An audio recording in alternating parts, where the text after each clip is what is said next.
Back,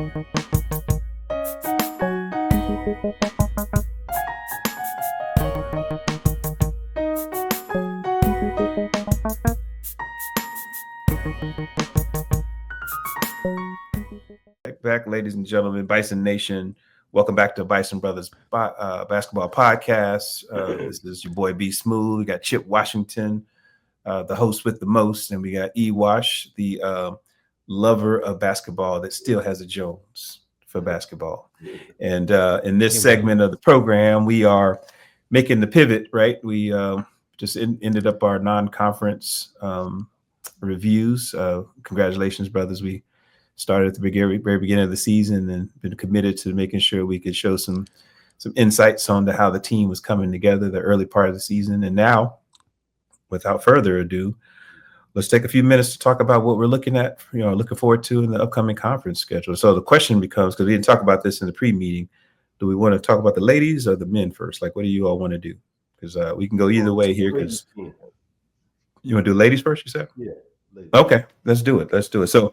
So yeah, we actually have a pretty cool setup here, because when the season first started with the ladies, we actually received some first place votes, and based on all the voting preseason, we predicted to be one of the top teams. We are tied with Norfolk down out of Virginia. So Norfolk State and Howard are projected to be the number one seeds going through conference play, followed by Coppin State out of Baltimore, North Carolina Central, Morgan State, Maryland Eastern Shore, Delaware State, and then rounding out the conference, South Carolina State, as far as preseason predictions, right? So that was what we heard before the season got going.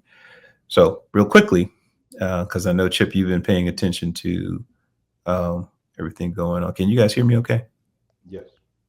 Well, okay. I can hear you, but I'm frozen on the screen, so I don't know. You are frozen on the screen. Let me see. All right. I got the face for radio. So. Yeah, you do. You look very serious. You look very serious too. So let's talk it through, man. Any based on the way we've been looking at things. I know you did some homework, Chip, around some of the teams. When we look at what's going on, do you still believe this prediction holds, where it's really about between Howard and Norfolk State to win the whole thing here? So, Eric is probably going to get me, E-Wash is going to get me, because this is definitely going to be bulletin board material. But, yeah, it's Norfolk and Howard. I mean, okay. Everybody else, I don't see any hard competition for those two. And, it's going to come down to Howard and Norfolk. I still think we have the edge, because even though, Norfolk took down 2 SEC teams, and kudos to them. Definitely going to help the conference, but I just think our talent level across the board and our defense will be formidable against Norfolk, because I think with our size and talent level, we can match up definitely with Norfolk.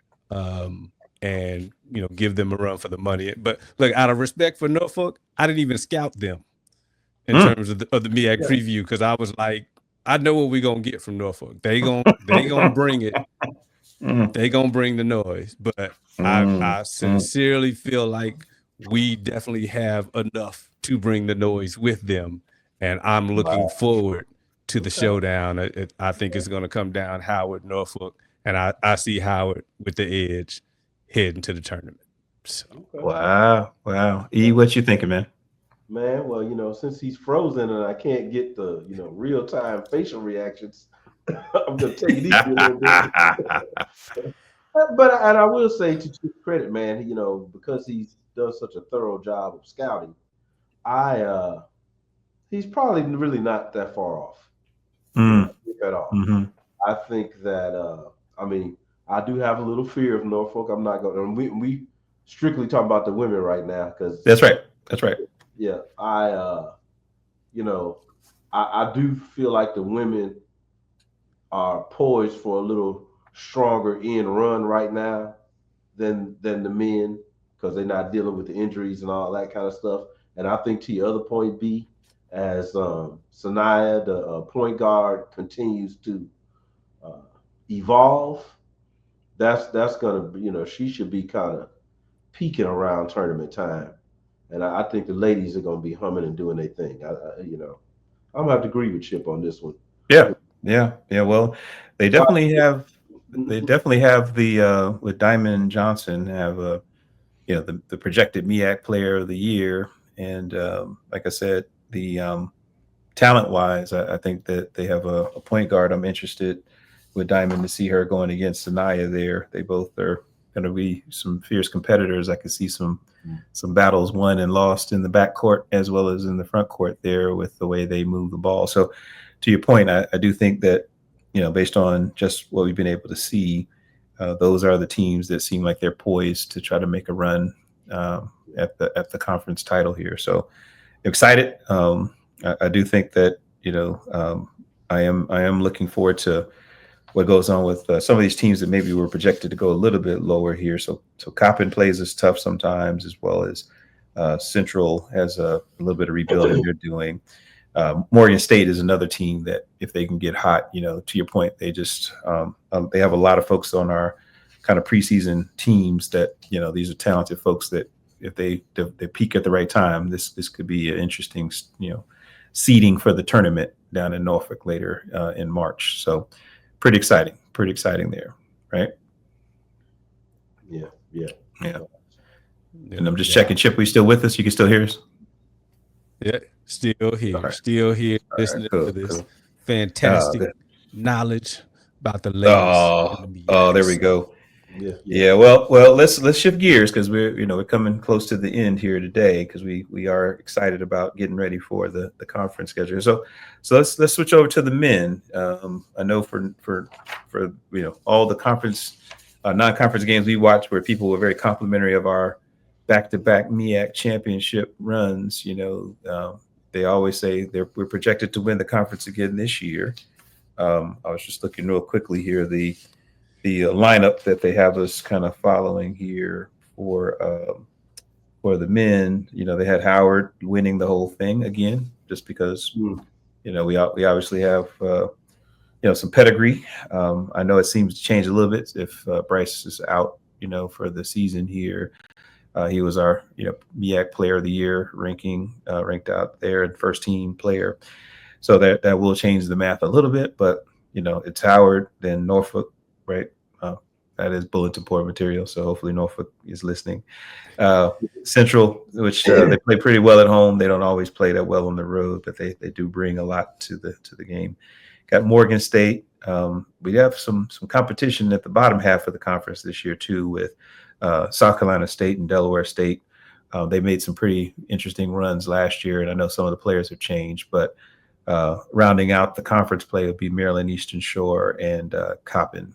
Usually Coppin's a formidable foe, but I think they're going through some rebuilding as well, just like a lot of the programs here. So Howard is still projected to be the top pick. I know this is a Howard-based kind of show, so no one would ever say that Howard is not projected to maybe win this thing, right, Chip?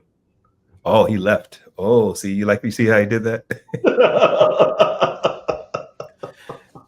That's what he did to me. So I think he has to. We'll let him reboot here, and we'll vamp a little bit. But yeah, well, let's talk a little bit about it, E, because right now with the injury bug and not knowing how that will last into conference play. Remember, just for the audience listening in conference play, the goal is to just make sure your record is solid enough for your seeding. So you're trying to minimize the number of games you have to play to get to the championship when we play our championship, right? Yeah. Well, kind of piggybacking off of what you're saying now, I want to apologize to Coach. In advance. Yeah. We are not speaking for him, right? And I'm certain he would not endorse the idea that, we're just kind of coasting along and we're doing all of this stuff in preparation because we know we're going to kill the tournament, but that seems to be what some of the prognosticators' paradigm or take on us is. However,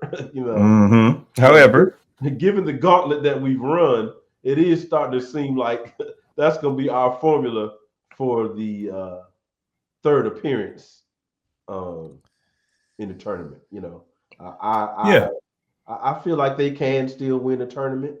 I think that you know, again, I don't know how long Dom is going to be out. We don't know how, you know, obviously with Bryce, but I think the cupboard is not bare, you know. Yeah. And I think Coach has enough savvy to kind of change it up on the fly a little bit. And I think with this non-conference schedule that they seem to be constantly playing, I think it does get them ready, you know, in a positive way for what's ahead. So I'm still encouraged, you know. I got you. And welcome back, Chip. I know you were getting ready to talk some tall trash, so we had to cut you for a second so we wouldn't get you in trouble with the FCC. Yes. And I heard the lead in right before I was about to give my probably horrible takes. But yes, there is one person who might say Howard won't win the at least the conference championship.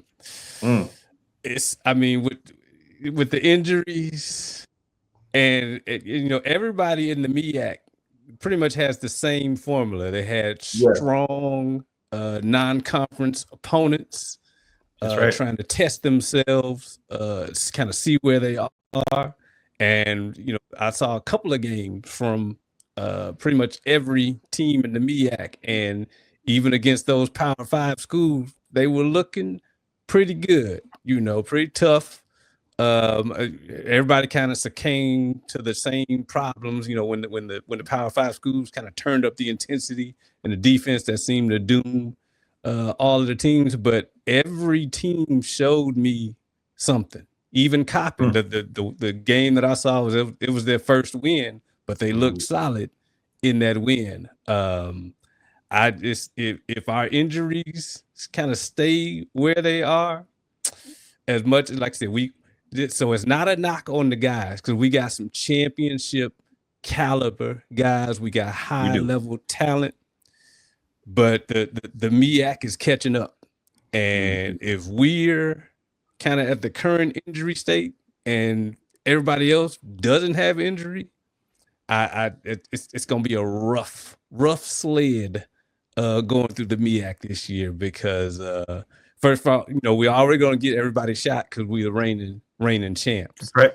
Two-time champs. That's right. I don't think I've heard any, maybe except for Coppin, everybody's goal, and I know it'll sound like Captain Obvious, but every broadcast that I listened to, the coach's goal was to win the MEAC. And the only reason I'm saying it differently now is because I think there's some capability there with the players that the teams have. And, you know, I think they had you know, South Carolina State, you know, in the preseason poll, they had them at 5th. I'm a buck the trend here. I could see them 2 or 3. Just with the style of play that they have, I think it's gonna carry them well throughout conference play. And so again, all of this is not dealing with the conference tourney, because we know anything can happen there. That's right. But in terms of seeding, you know, I don't see South Carolina State, just with the depth that they have and the way that they play, being 5th. So you know, if I'm a buck the preseason polls, I'm moving up South Carolina State to probably 2 or 3. With Norfolk being 1. It's gonna be some tough sledding. Yeah, you put it on our mind. I'm glad you were able to rejoin the broadcast. I was willing to let you just say, man, maybe he had a fogginess of brain. He was taking some Robitussin, or just waiting on to get right. You know, I'm just making sure. But you know, one of the things that I did notice in the last 2 runs for the championship, because you know we've tried to win it being the number 1 seed, we've won it being the number 2 or 3 seed, number 4 seed. So to your point, I think that as long as we know we're playing our best basketball towards the run up to the tournament, that's going to be a goal. But to your point, one of the things that I believe a lot of the transfer players we have, especially those that aren't transferring from other MEAC schools, it seems to be a shock to the system how much they have to adjust for conference play.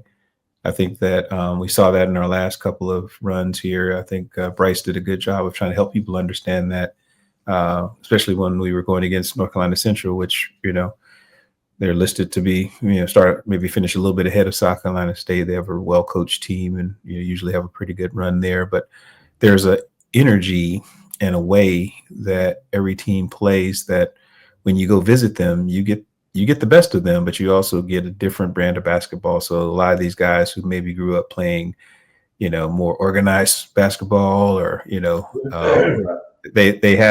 made it tougher when they had to get in, and it's like a dogfight. Like, you can't just go out there and play. I think, to your point, they can't weave around and hope that a shot disappears. It's like, no, there's people running you down, and they'll take a foul or two, but they'll set the tone. So they're not gonna call every foul. They'll get them early ones, but then they're gonna be like, yeah, now I'm in your chest.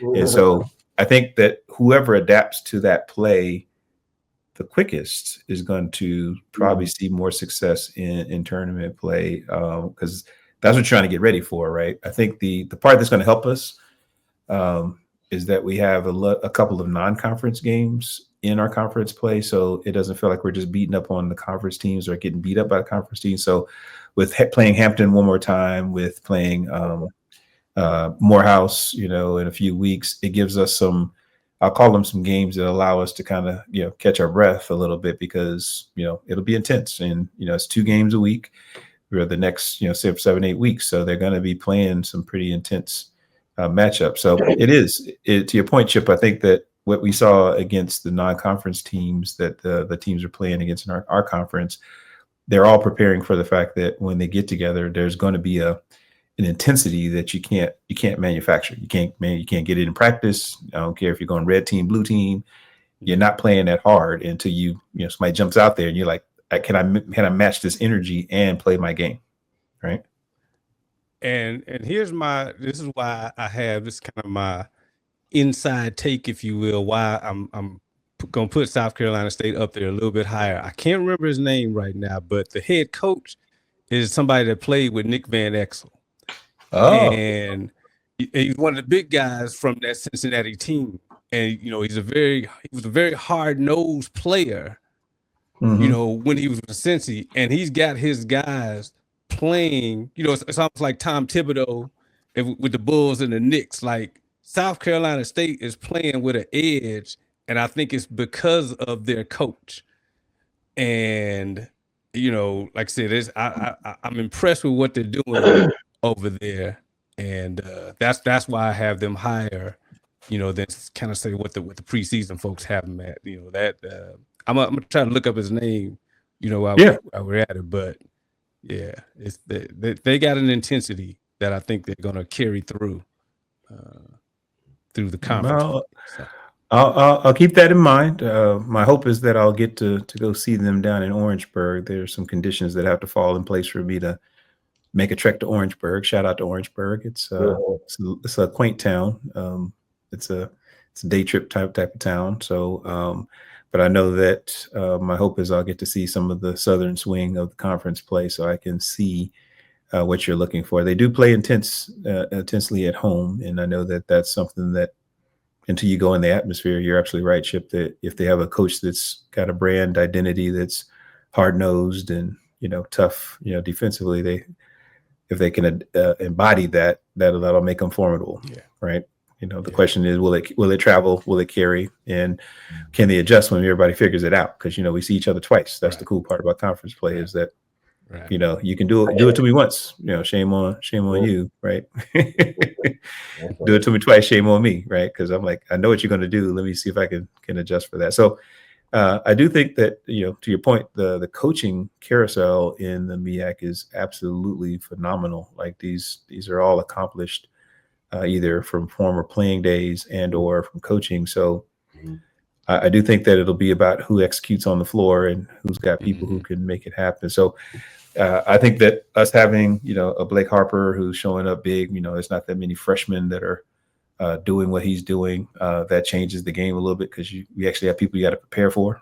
And like I said, we got some size that it's different. We used to try to run this with smaller players or people who played are a little bit smaller. So it'll be wild. I'm still thinking Howard is going to come out number one here, even with the injuries. Maybe that's called my overreaction because I think our pedigree will allow for us to be able to say we can present different looks. And if we can get, at least 2 or 3 guys to show up here every night, we have a chance to win. We may not win them all, but we'll be formidable. And as long as we remember that we're the champs and everybody's going to bring their best shot, we got to play better anyway. And by default, we're going to be at a better clip by any other team because we're going to take everybody's best shot. Yeah. Right. Yeah. Yeah. And like I said, to that point, we have the guy with the talent and the character to pull it off. So we do. No worry about that at all. But I'm definitely, like I said, with I'm going to say excuses because it's just if you're down so many players because even Joshua Strong got hurt in the last game. I don't know how long he's going to be out. So we could be heading into conference play with a very, very limited squad, and that's just going to be tough.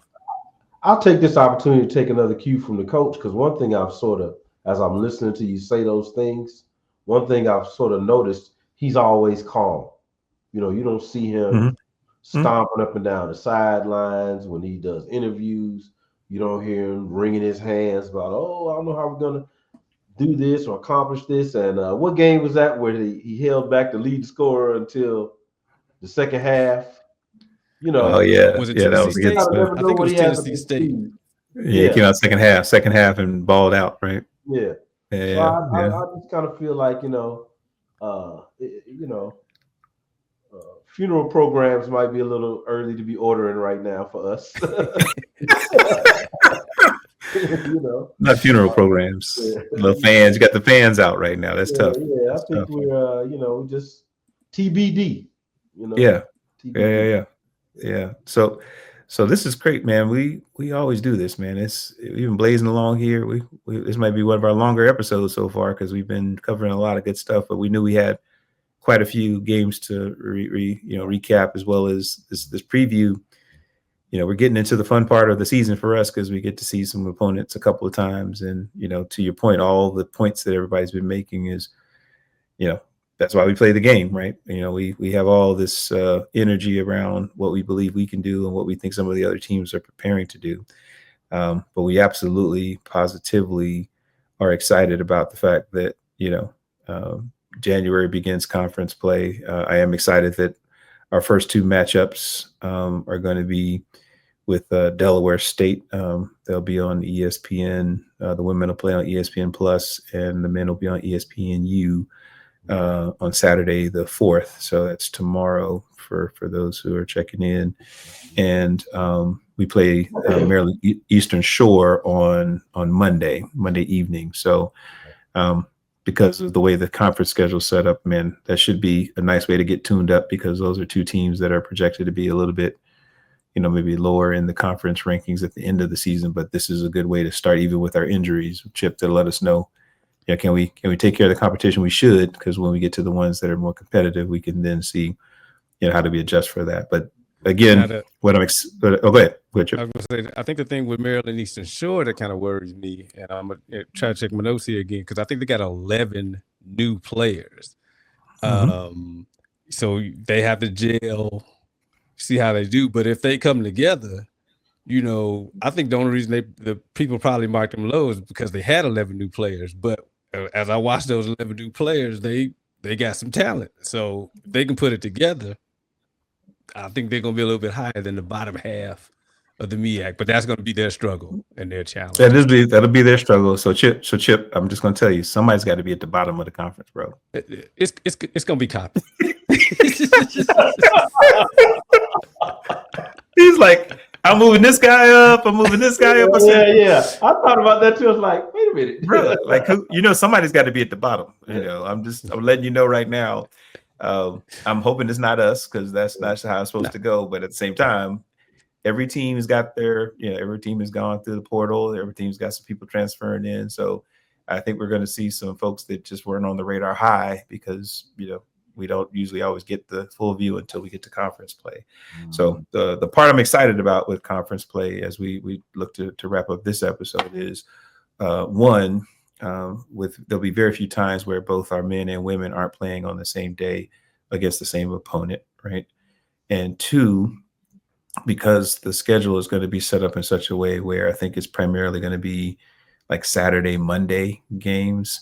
It's going to offer us some opportunities as the Bison Brothers Basketball Podcast to start bringing some interviews from some of the folks we've been talking with now that we're starting to get our feet under us here. You know, we're going to hear from the coaches. We're going to hear from some previous players and alumni and fans, right? So we're going to have a chance to kind of introduce more of the Bison Nation ecosystem because the games will be more tightly kind of coupled together, so we don't have to cover so many days in between episodes. And just as a tease here, we're actually looking at how can we pull off a few live watch parties where we can get on and maybe have people join us as we ingest a game. You haven't really lived until you heard B Smooth, E Wash, and B Foston talk about a game from beginning to end. You would think we were watching March Madness every time Howard shows up. So you get a chance to listen to the real, raw, unfiltered way we process the games, and most of it's PG. Most of it, but we do enjoy it. So we're looking for some opportunities to do that. And last but not least, what I'm excited about is that we're going to take the show on the road here. I know I'm going to be in DC for the Morehouse game. I'm hoping to figure out just a few logistics so we can maybe do some live shots from there. As I told you before, any conference games we'll get to, we'll do that as well. But we're gearing up because, you know, end of the season, we will be in Norfolk, looking to have a live show that we can broadcast from Norfolk Scope Arena, and bring some fun to the fun fest they have down there before the game. So, hey, I just want to throw one more thing in here. I think we'd be a little remiss since we're a college basketball show. We want to send our prayers out to the Gumbel family. We lost a giant and a pioneer, Greg Gumbel. Yeah. He was a Chicagoan. He's a Catholic League guy, Chip. I actually met him at an airport once after he did a Raiders Kansas City game. He was real cordial, and he's definitely somebody that brings the spirit of March Madness when you think about him. And so I made a little note that I want to make sure that we, shout him out, man. He's a heck of a guy, man. He's a lot of the reason why we're where we are in terms of college basketball. So I want to make sure we, acknowledge him. I appreciate that, E. You always bring us what's good for basketball, and Brother Gumbel was definitely a voice in the spirit of March Madness. It won't feel the same going forward, but he did leave his imprint and his legacy on, something that brings billions of people together for a few weeks in March, man. Appreciate you doing that. It's exciting. We're into the conference play here. Chip, I know you've been working through some technical difficulties, and I appreciate you doing that, but can you close this out, my brother? Hey, as always, first of all, great show, guys. I like what we're doing here for the fans. Just continue to support this podcast. Continue to share, like, subscribe to podcasts. Continue to donate to the athletic programs through hubison.com. Donate through the mecasociety.org. The Name, Image, and Likeness Collective. We're going to continue building and supporting this championship culture, this dream factory. The Bison Brothers Basketball Podcast, continuing to be the #1 home for all Bison basketball fans. So continue to go out to the games, continue to cheer everyone through conference play as we head into the conference tournament, and we just gonna get it. And you know how we close this out. HU. You know.